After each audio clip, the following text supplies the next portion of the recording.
ज्या ज्या वेळेस तुम्हाला विचारांचे गद्दार भेटतील किंवा स्वार्थासाठी इकडून तिकडं उड्या मारणारे भेटतील, तीच मंडळी तुम्हाला नेहमी तत्त्वज्ञान शिकवताना दिसेल. अरे बाबा हो, तुम्ही तुमच्या स्वार्थासाठी तुम्ही तुमची लायकी विसरता, तुम्ही कुणाच्याही वळचणीला जाऊन बसता. तुम्हाला ना विचारधारा आहे, ना तत्त्व आहे, ना स्वाभिमान आहे, ना प्रामाणिकपणा आहे. तुम्ही माणसं म्हणून फक्त जन्माला आलेला आहात. तुम्ही वैचारिकदृष्ट्या गुलाम आहात हे तुम्ही समजून घ्यायला तयार नाही. माझा एक मित्र आहे आणि तो अत्यंत हुशार आहे, बुद्धिमान आहे. माझं एवढंच म्हणणं आहे, तुमच्याकडे जर क्वालिटी असेल तुम्ही कुठल्याही आयडियोलॉजी स्वीकारा, पण त्या विचारधारेमध्ये तुम्ही टॉपला काम करा, चांगल्या लोकांमध्ये काम करा आणि स्वतःच्या बुद्धीची वाढ करून घ्या.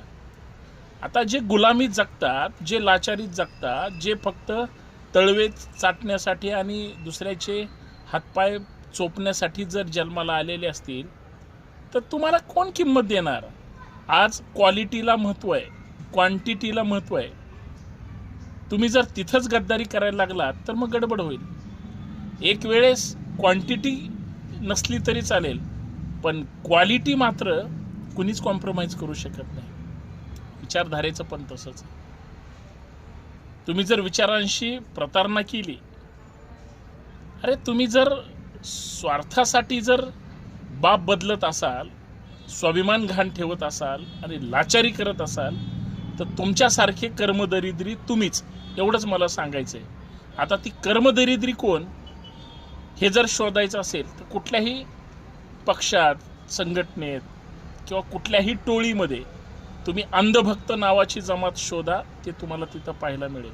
एक वेळ अंधभक्त लाज सोडून सांगतील, होय आम्ही अंधभक्त आहे, त्याच्यापेक्षा भयानक ही आहेत.